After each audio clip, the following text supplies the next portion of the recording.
welcome to Pro Mindset Podcast today. This is your host, Craig Domann. My guest today is a football coach, but not your typical football coach. Her name is Amanda Ruller. Amanda, welcome to Pro Mindset today. Yeah, thanks for having me. Okay, so Amanda is a running back coach at Central Washington University by way of doing the Bill Walsh internship program with the Seattle Seahawks. And you have a football history. So why don't you share with everyone your story? Yeah, I started out in Canada where I did absolutely every single sport in university. I was on the track team, I was on the soccer team, and made my way on the Canadian bobsled team, the skeleton team. I played Team Canada Women's Worlds Football. I was on Team Saskatchewan, a provincial team for Olympic lifting. So speed and power is my background. And I wanted to parlay that into some sort of coaching for football. And obviously, there wasn't a lot of opportunities. So I started doing strength and conditioning because I have my master's in strength and conditioning and exercise physiology, as I am an exercise physiologist. So I said, why don't I become a combine specialist? So I made guys bigger, stronger, faster for the combine and became known in that realm. And from that, I decided, you know what, I'm going to try my hand interning other places and seeing if I can become a real coach. And I got to McMaster University and I was able to be an assistant running backs coach there, and then made my way to the running backs coach the next year, and got an internship with the CFL to be an assistant running backs coach just for a little bit there, and then got the Bill Walsh Diversity and Coaching Fellowship with the Seattle Seahawks, which was an amazing opportunity to work as the assistant running backs coach with Chad Morton there with the Seahawks and my mentor, Pete Carroll. That is awesome. So, Amanda, when did you know you wanted to be in the football business? Is this a dream you had as a young girl, or is this something that kind of developed over time? Share with us, what was the genesis of this football dream? It wasn't a dream at all. And you know why? Because you can't see it. When I was a kid, absolutely nobody was representing women within the field of football. You didn't even see football trainers. You didn't even see women in football media at the time when I was young. I'm about 35 now, and it was quite off-putting for me because I would go to every football game with my family and my parents, and I think I just wondered why I didn't represent anybody here. Like I said, why can't I be part of this game? What's going on here? So I think I pushed really, really hard to be part of it ever since then. Like at my school, elementary school, I wanted to play flag football. I'm like, let's do this. Let's start a team. So we started a team off the bat, and people like from that age said, you cannot play. You do not belong here. And ever since then, even in this space, people keep saying, you don't belong here. And I keep digging to find out why. And I will not silence my voice, and I will not pretend like it's still okay. I think we're still 30 years behind where we want to be. And I think that pushed me the most to be here because people keep saying I shouldn't. Okay, so as a coach in college football, what do you feel like you have to do more than a man to prove your worth, to prove that you have high football IQ, that if you were a guy, you wouldn't necessarily have to do? So some of it may be real, some of it may be just made up in your mind, but what are some of the challenges that you have that perhaps I wouldn't have if I was in the same shoes you were in? I think any new coach coming in from not experiencing something has to start at the bottom. And I think that's true for myself. Like I actually have to very much start at the bottom, even though I am quite older than a lot of the GAs coming in. And I was told that they're like, you are completely too old, to be a GA. Like I've been told that over and over and over again. So I had to really prove why I belonged here and why I need to be part of the game. And it's because you don't have a lot of people with my background, which I mean my gender, being trained in football. So I have to literally be at the forefront of women getting in the sport. And it's so cool because now you just see tons and tons of women being involved. Like even when I was in high school, I asked if I could even just be the kicker, and they're like, no, obviously not. But now they're inviting people to women to come be the kicker or play whatever position you can. I think that's really awesome because now it's less fighting. But I definitely have to start at the bottom, and I think that's tough for any coach. And it's not just based on my gender. They were just like, yeah, you got to prove your worth. I think anybody starting in a new position has to prove their worth. So I have to be on par. I have to be key. I have to pay attention to details because anybody in that position, if their details are off, then they're not trusted in any task that they're given. Absolutely. One of the things I've seen with football coaching is you spend a lot of time, a lot of hours, sometimes not even, it's not even necessary. They have the GAs and the quality control guys. They have them work, down to dust, and more. Let's fast forward 10 years. And let's pretend that you're the head football coach of a university or a program, and you get to instill your culture. You get to instill your guidelines, your philosophies. What is your perspective on just the schedule of the week for the coaches and the staff? Not talking about the players. Yeah, it's actually a really good question because I've been at a couple different levels now. As you know, I was at McMaster in Canada. So the Canadian school, even versus an American school, the American school, you're allowed to have different people that get paid, even like GAs or even some student workers, they get a stipend, stuff like that. Within Canada, it's quite tough because they don't allocate the same budget towards a football program. But if I was to run a program, the coaches need to come in all day long. Like even if whatever you're doing, you have to come in. I would even say very early to very late. You need to dedicate this time to the program. I'm not going to have coaches that come in and are just saying, "Oh, I can coach at night." If you're going to come in, you have to do the work all day long. You got to draw the scout cards. You got to watch the film. You got to get scripts ready. You have to do every single little element towards the practice gameplay. And I would keep a very intimate staff so that one, everybody is wearing a hat and feels valued, because that's something I really hope for is autonomy going forward as a coach. And that's all I've ever wanted. And I've found that with great leaders, they delegate and they give autonomy to their best workers. And I want to become that person. I want to become that inspirational leader and head coach that inspires their staff and makes them want to support each other, because we need to be in the office all day, because the challenges that we face are going to face us on the field. You don't need part-time coaches that just come and are just showing up to be on the field. No, I need you to be there all day, putting in the work, make sure we foster a culture going forward. And I learned that from the great Pete Carroll. He showed me what a true leader was all about. And I thank him so much for that kind of mindset. Let's talk about Coach Carroll. He was unbelievably successful at USC, then went to the NFL. I believe he's won 2 Super Bowls with the Seahawks. I'm not 100% sure if it's 2, or if he went to 2 and won 1 and lost 1 on the pass at the 1-yard line. But what's the biggest takeaway that you're bringing with you from Coach Carroll that's going to make the biggest impact on your career? Leadership traits. I couldn't believe how far that actually pushes the athletes. And it is all about the athletes at the end of the day. He was able to foster such culture within a team that I've never seen be done, because then the athletes want to fight for him. They're not just in it for themselves. And when you are in the NFL, as I'm sure you're getting paid, right? So sometimes it is about your contracts and it's about the money. But it was interesting to see how he made it about the team. What you're playing for is, the Seahawks, right? Not the name on your back. It's for this. And he was able to show that through every single day, having themes and speeches, and people come in and motivate the group in different ways, having everybody tap in. Each door that you came through, it had the Seahawks logo on there and it said tap in. And you had to hit that before you go through team meetings and such.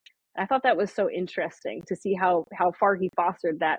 And I think that shows you that leadership is top down. And going forward, I will always do that.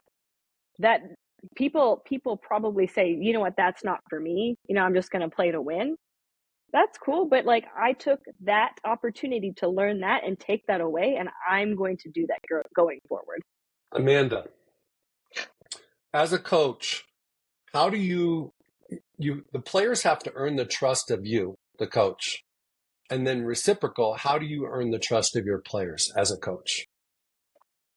I think it's really important to earn trust of players, and that's showing that you value what they have to say. Because when I was a player, no matter what sport I was a part of, I think the most valuable coaches I had made me feel heard. And maybe that's just my way of learning or my way of participating in the sport. And I understand you do have to come down hard on some athletes, but I make sure that every one of my athletes' needs are met. So I go, and what do you need personally from me to learn? And that's just showing a mutual respect level. How can I help you get better? Because to me, you're not an expendable person. You're not just a number I can put on a roster, and then when we're done, you're gone. You are a person that's going to help me help you produce. As much as I want you to produce, you want to showcase your skills and your talents. So how do we do that together? So I make sure I foster trust and initiatives throughout the whole entire season, not just the beginning of the season. Checking in with athletes. How is your mindset today? I actually have a mindset check-in every single week I do with athletes, just to see where they're at. And I said it could be anonymous. It's just a piece of paper. Just tell me your mood, energy level, where you're at right now. Can be anonymous, just to give back to me. But those little things at the end of the year, people say that's the biggest thing they took away from me, is I actually cared about the athlete as a human being instead of just a number. No, I like that. You care, players a lot of times don't feel like the coaches really care about them because they are expendable, especially at the professional level. If a player's not getting the job done, the coach can go to the general manager and say, hey, we need somebody else. And that player's gone, the next day. When you say mindset check-in, what are the components in your mind of what that is? What do you said energy, you said a few things, but what are the pillars of a great mindset that you want to make sure your players have? Of course, when I give them that sheet, I put on there, just rank out of 5, your mood, your energy, how much sleep you got, where's your motivation level at, and your soreness. Because I find soreness can sometimes be perceived exertion and not quite sore. For example, a player might have done a heavy lift, and their muscles are just tired, but they say, oh coach, I'm really, really sore. So I actually take in all of those factors and I say score it out of 1 to 5, and then I add the numbers up if they do put their name on it, and I keep a score. So like it's called a readiness score for me. And if the athlete is below a certain number, like I would say a 2 or a 1 to me, then I check in with you and I have almost a 5-minute conversation with you, saying what's going on in your life right now. Because to me, readiness and preparedness for practice is a lot bigger than just saying get out there. Like, how do I even know that they're prepared and their mindset is ready and they're focused up? So those are things that I take into account when I am dealing with athletes. And I know right now, because I'm not a head coach or somebody that has a bigger role, I can take the time. Yeah, I can take the time to do those kind of activities. I do understand if I was to get to a higher level, I might not have the time, but I think I might even delegate that to a student athlete, a student worker for us that might have the time to check in with the athletes and do that kind of mindset check with them, because I found that it's been very valuable. What is your perspective on an athlete's confidence and belief, confidence in what they do and belief in who they are? And when those are low, how do you help an athlete improve their confidence and improve their belief? Yeah, I try to take a back way approach. So if they are feeling not so confident. And I've seen that in a few athletes, right? Maybe they fumbled the ball or something happened where now they're actually silent at practice. I can really sense that. And then, so I try to sit them down and talk with them and say, what would you like to achieve? Or how are we going to win this game this weekend? So I try to backwards engineer it. I try to show them that's something that they want. How are we going to win this game? And then they're going to literally tell me, well, I need to practice better, or I need to not fumble the ball. And I'm like, oh, interesting. How can we not fumble this week? Like, well, maybe we should do more ball security drills. Like, wow, that sounds fun. So then when I add the ball security drills in, they felt heard. They're excited to do it because they know they have to get better. And it's going to add to the result on the weekend when we win. So it's just fostering the initiative of being heard, being well received, and that improves overall self-esteem. I have a pro mindset model that I have developed that I didn't create. I just learned from my clients for working with NFL guys for 30 years. And really what it boils down to is your story, your systems, and your stage. And your story includes your confidence and belief. And your systems is your process, your purpose, and visualization. And your stage is your performance bubble. It's showing up when it's showtime. And it is being in the moment. So what I found with confidence is that everybody's confidence ebbs and flows. And like, for example, a running back might feel really good about running between the tackles, but outside zone might struggle. Maybe catching the ball in a certain route. Maybe it's maybe on a screenplay he feels good because he's got his body to the, he's looking at the quarterback. But let's say it's a wheel route and he's running down the sidelines and he's got to catch the ball more like the receiver. He doesn't feel as confident. That's totally cool. You are going to have different levels of confidence about different skills that you exercise. And the things that you are not as confident about are the ones that you should focus on and work on the most. But your belief now is different. Your belief is about who you are as a person. And God creates everybody perfectly. He brought us to this place for a reason. He gave us the hair color, the skin color, the body type, the gender, everything that we have for a reason.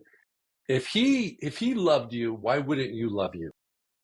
And so what I tell my clients is, you got to be at 100% on belief every single day. Because when you don't believe in yourself 100%, guess what the coach does? The coach feels it.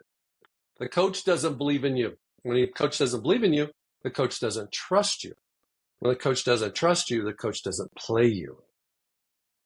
So that is a choice. Confidence is a reflection of your systems, of your process, of your practice, of your preparation, of your pit crew. It's your sport team. Give me your feedback on that.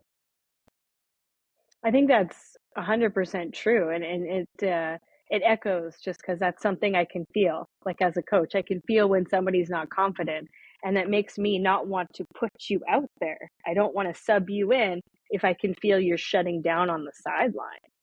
So I think that's so true that the coaches can very much feel that. And I think everything you said, I've experienced through sport, even as an athlete myself, is once you stop believing in yourself, it's just all downhill from there. And working, if you go to the gym to just work on what you're good at, you'll never get better at the other stuff, right? And that's what the most athletes want to do. They want to go to the gym. They want to work on bench press because that's the easiest one, but no one wants to do clean because no one knows how, and no one wants to get Absolutely. better. But that just, when I was a running back, I was very bad at catching. And I'm going to be honest, it's because, I didn't play any catching sports growing up. Like I did track and field, I did bobsled, and they cut me. Sorry, the first football team I tried out for, they cut me because I couldn't catch. And so I showed up. I actually showed up to their practices and said, you can't put me on scout. They said no. So I showed up the next day and I made sure I finally got on that field as a scout corner. And I made sure that I worked my way into it, and eventually I got to play running back. And it's because I sucked. And I was just like, you can't say no to me. I want to work on what I'm bad at. So I was really bad at football. And I think that reigns true that I'm here now working in football. No doubt. Well, one of the things I think players struggle with is a lot of times they're frustrated with their coaches. They don't understand why this guy is playing in front of them. They don't understand why when they go in the game as a running back, coach is the play callers call them pass plays. So yeah, they're getting those token reps, but they're not getting the ball.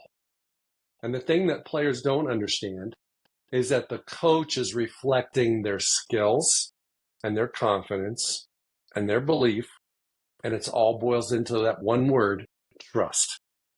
And so I tell guys in the NFL, they don't trust you, they're going to cut you.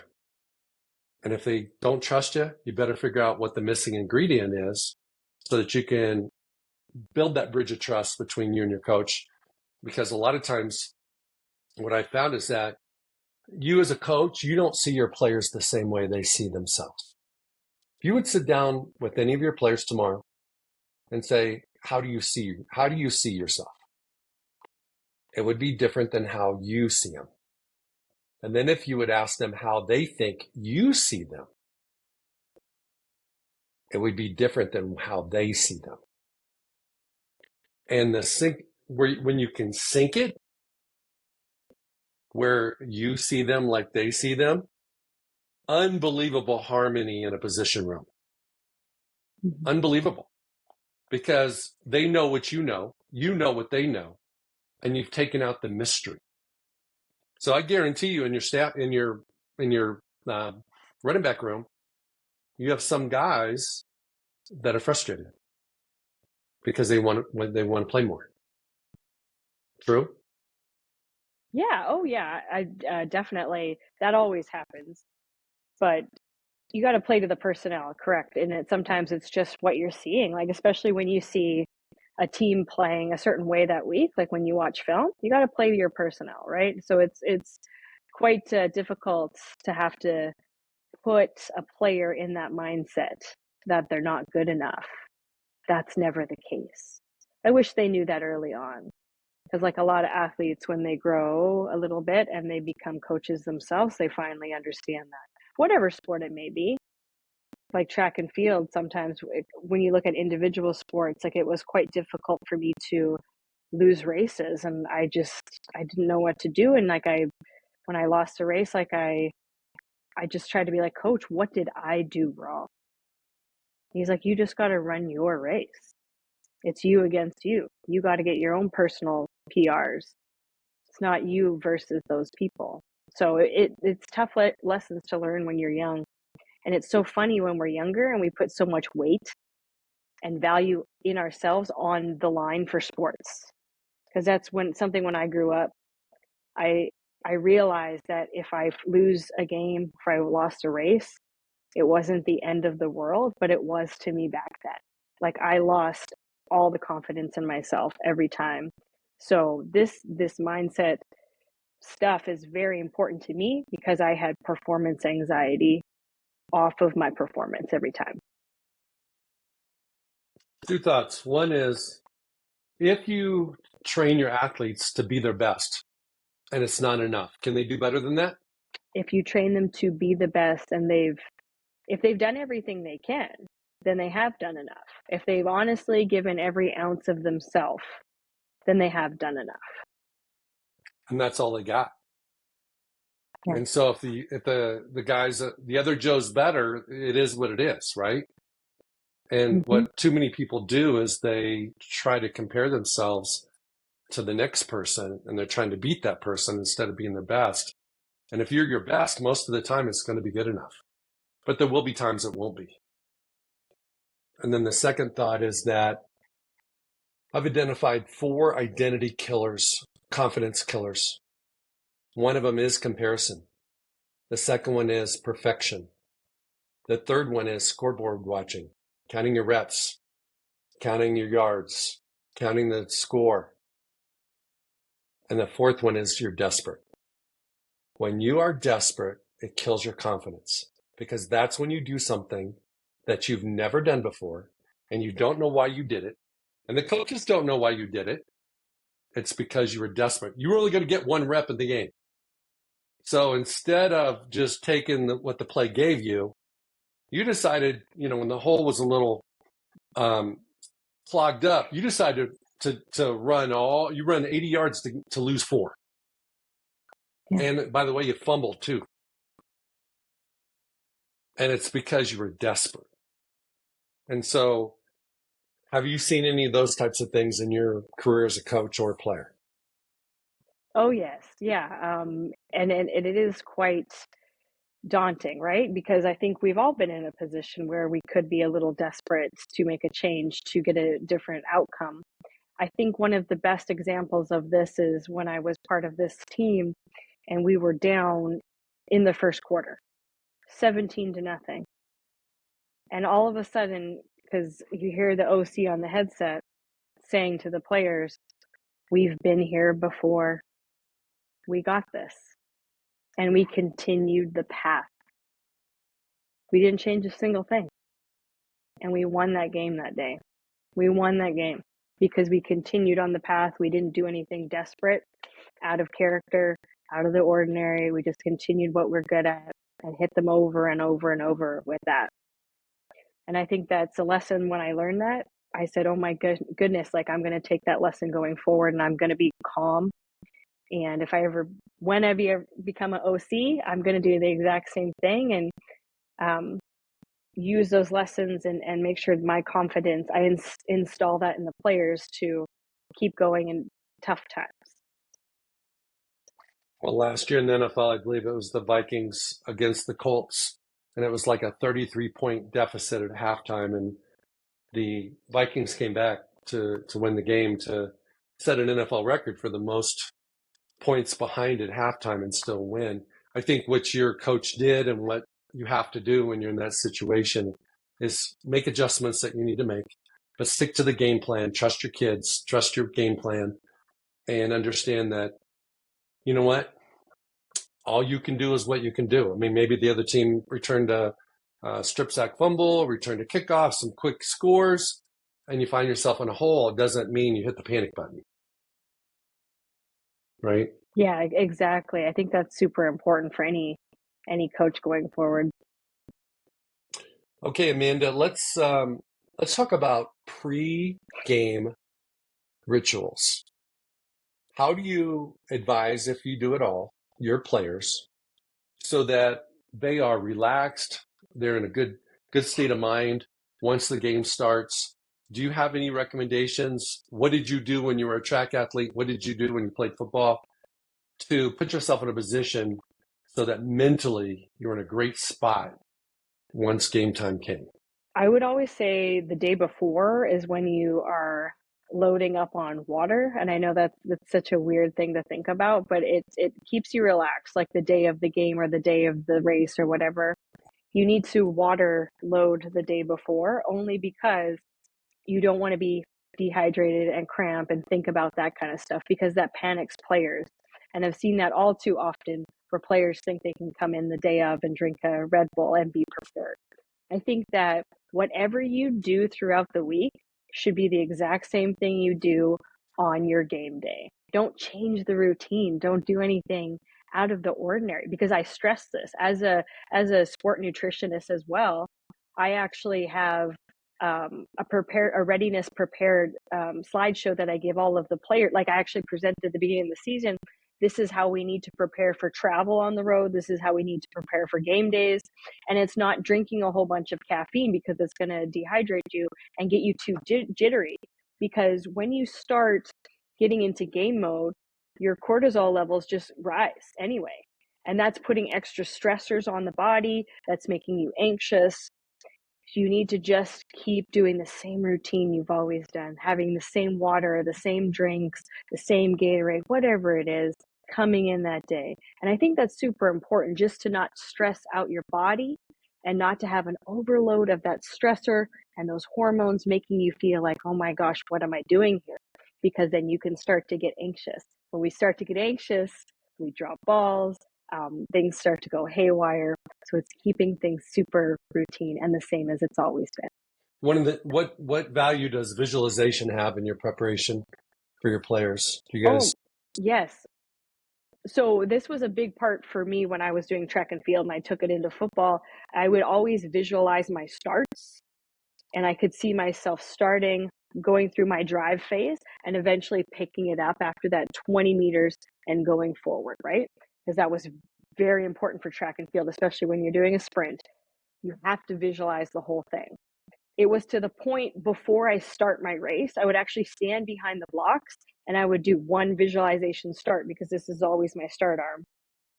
And I would do that before every single race. So even before the game, I would tell the running backs, okay, think about yourself, see the vision, because it's very important for running backs to have good vision. See that hole open up, you cutting one step, maybe you have to jump cut, see that hole, go right through. Whatever you need to visualize, let's go through these motions, go through that. I'll even read out some of the plays and say, here's a play, just think about what you need to do for that. And it's very fluid, and it's a lot of movement for me, because you can see I'm even doing that. When I was doing bobsled, you have to do a track walk before you go sliding. You have to actually, before you go down, you have to visualize every corner, and you can see the athletes, they're just standing on top of the track and they're actually visualizing going through each corner. So they start doing this with their hands, and you can see them pulling, because it's not a steering wheel, it's just two D-rings, and you have to slightly adjust them just to get into different corners because the oscillations are different. So it's very important for different sports, and especially throughout bobsled. So I've actually utilized it quite a lot in my career. Well, one of the things that we talk about is, can you complete the pass before you throw the ball? Can you score a touchdown before you even get the handoff? And can you win the game before they've even done the coin toss or the opening kickoff? And I think it's so important for athletes to do that ritual of visualizing themselves in every situation, being successful in every situation. I think one of the things that's really hard for offensive coordinators is to give everybody touches. You might have your star receiver hasn't touched the ball the whole first half. So what happens the first play of the second half? It's a pass play. It's an easy pass to that receiver just to let him touch the ball. And the reason why I think coaches do that is because guys start getting like unnerved when the game is not going like they thought it was going to go. But I think if you use the power of visualization, you've already factored that into the equation. You've already factored in that there was going to be bad weather. It was going to be snowing or blowing or rainy or muddy or whatever it was, and the ball was going to be slick. And when that happens, if you visualized it, it doesn't surprise you because you put that into your movie that you make. Okay, shifting gears a little bit. I am one of your running backs, and I'm struggling. I fumbled like every game this year, but I'm fast. Coaches, the head coach wants me to play. When you pull a guy like me aside, how are you gonna coach me up to help me get out of the rut? I try to make those individuals feel heard first and foremost. So I ask them to describe where they're coming from, because I don't ever want to tell people how to feel. Because I think growing up, especially as an athlete, I was told like, hey, you should suck this up. You should feel better. You should. And I don't think anyone should ever be told how to feel. I think that's nuts. So I actually say, how are you dealing with this situation that you're going through? How are you feeling through it?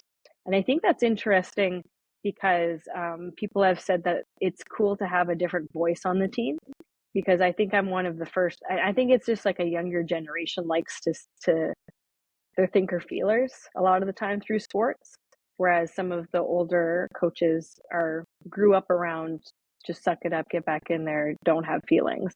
But that's not how we get results from these kids anymore. So you have to kind of adjust and adapt to the times. And that's something I like to do, is bring them aside and just say, how are you feeling through this? What do you feel is happening right now? And then just say, okay, well, how can we reach the goal together? So I just like to hear them out. What about if it's something non-football related, like a girlfriend problem, a parent problem, something going on back home? How do you help them be focused in practice and be dialed in for game day when you can't get rid of whatever might be going on? Yeah, that's definitely, it's a hard situation. So if it is something that I'm able to deal with, like if it's not too out of control, I've always been a very empathetic person. I feel that I can feel other people and what they've been through. I think if you're an empathetic person, you can see a side of yourself in every individual that you're talking to. So when people do approach me with issues, and people do quite often say, "Oh, I'm feeling overwhelmed," I think that's one of the biggest thing people come to me about. I say, "Okay, in this situation here right now, can we put that aside and focus just for right now, just on this, like where we're at in this world?" Because I think that sometimes people are very worried about the future, the future problems, or um, some of the things that I've had to help guys with is maybe even a death in the family. So I was very empathetic, like, what can I do to help you? How do we deal with this together? My goodness, we have a game. We have a game today. Would that person be excited to see you go out there and win for us today? And it's just kind of being empathetic with the issue that's happening, but also turning it into a positive. How can we turn this around and make your day better? One of the things that you've said several times is you want to help your players. You want them to know that they're heard, that you're listening, and you want them to feel heard. What is the genesis of that for you? Is that something that just by chance, when you were first in athletics, you didn't feel heard? Or is that just your personality? And that's something you bring to the staff room and to the locker room? When I was a player, I had maybe one or two coaches that were good in that respect. The majority of my coaches, I would say 90%, didn't care about me at all. They did not make me feel heard. They made me feel like garbage. They made me feel like an expendable person. And when I didn't produce from them, they let me go and did not care about me. So I've never felt secure in any situation. So that's why I tried my best to make others not never feel that way, because I never want a player to feel that way, because I did and I hated it. Hmm. Unfortunately, that is a big element in the NFL. I mean, a lot of the guys don't feel heard, and they do feel like a piece of meat, and they do feel expendable. And they know, because they've seen the coaches turn on other players and just wave a guy or cut a guy. Yesterday, that happened to be lockering next, had the locker right next to you.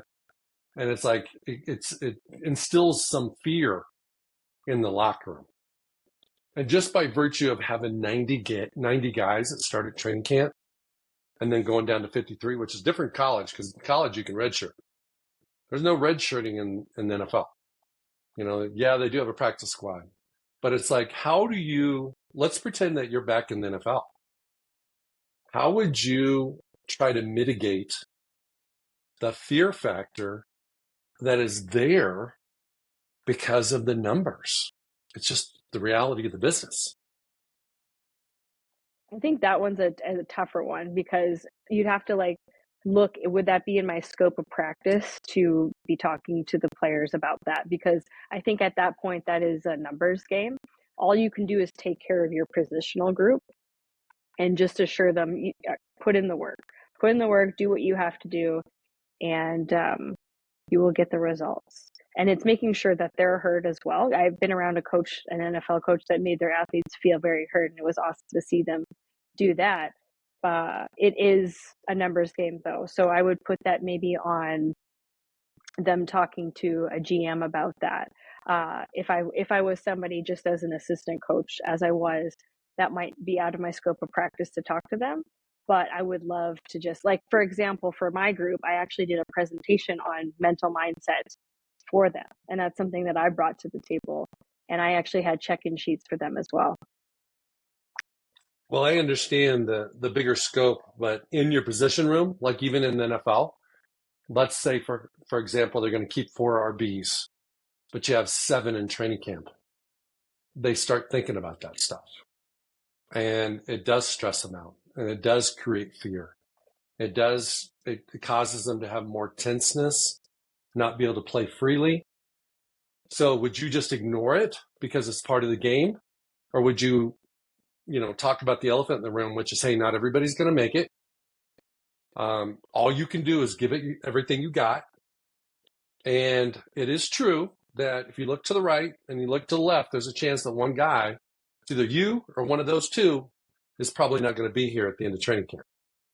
How would you approach it just within the scope of your responsibility, which is your position room?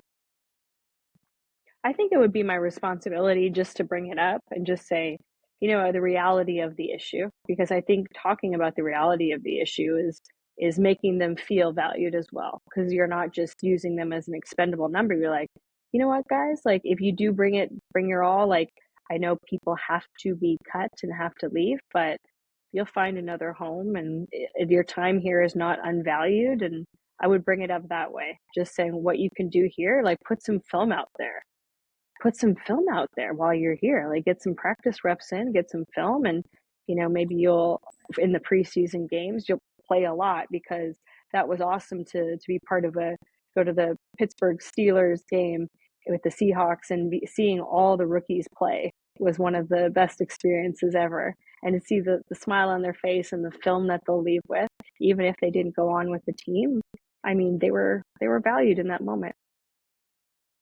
Okay, let's talk about when you're trying to install the offense, you're trying to get your RBs to have great ball skills, great ball security, all the things that running backs need to do. Third downs, when they're in 6-man protection, you want to make sure that they know who their guy is that week that they're supposed to block on a blitz if they're staying in. But what do you do when you have a player that is amazing? I mean, athletic. His athleticism's off the charts. In practice, he looks like Superman. But when he gets in the game, he's not the same. He doesn't show the same, like, confidence, skills. Just his performance is not the same. What do you do with a guy like that? Yeah, I think it's tough to, when you see players that are great in practice, but they have the performance anxiety. And I am that person. I had the exact same issue. Mine stemmed from lots of fear of not being good enough for coaches, because I was treated very poorly throughout sports. And I thought my performance anxiety was also based around my father coming to every single game and everything. And once he passed away, that's when I started being really upset, like on game days. Like, I would cry before going out there because I knew he couldn't be there. So I actually, on game day, froze all the time, ever since then.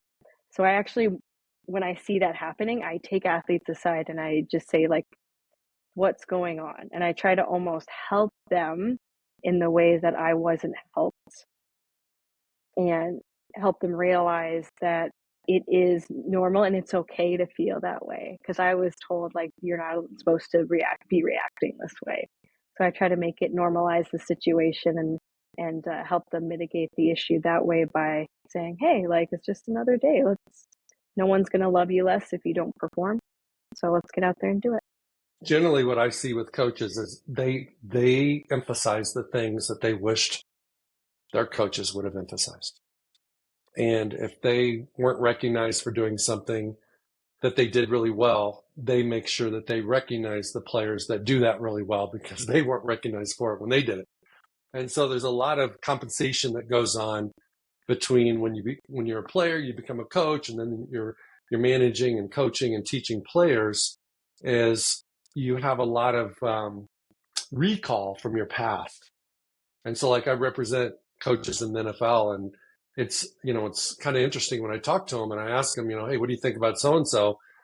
And they don't like the guy. And I'm like, well, why don't you like him? You know what? He reminds them of somebody that beat them out when they were going through the process, whether it was in the pros or whether it was in college. And so there's a lot of bias built into sport. And so I think one of the most important things for coaches is to flush all that bias out. Because, let's say, for example, a guy with a certain body type, a certain personality is the person that beats you out. Then you become a coach. You don't like that guy, but he might be the best guy for your team. Do you see any of that? Oh yeah, 100%. Like that's always been in the back of my mind, right? When you see that kind of stuff and people are beating you out for a position, and even when you're applying for a job and you're seeing people with less talent than you getting a position, my goodness, isn't it frustrating? It's just one of the most frustrating things. But I think one of the things I go back to is that you have a different purpose. Because I think of all the things that I've applied for and not getting it and seeing other people less valued. And sometimes it might be because I'm a beginner. They get the position. I'm like, I was meant for something different. I think that's something I try to tell other athletes. Okay, Amanda, we're going to do a mock interview. I'm going to ask you one question, and this is your opportunity to practice if you and when you get this opportunity down the road. So you are interviewing for a head coaching position, and it's sometime in the future. I'm just going to ask you a simple question.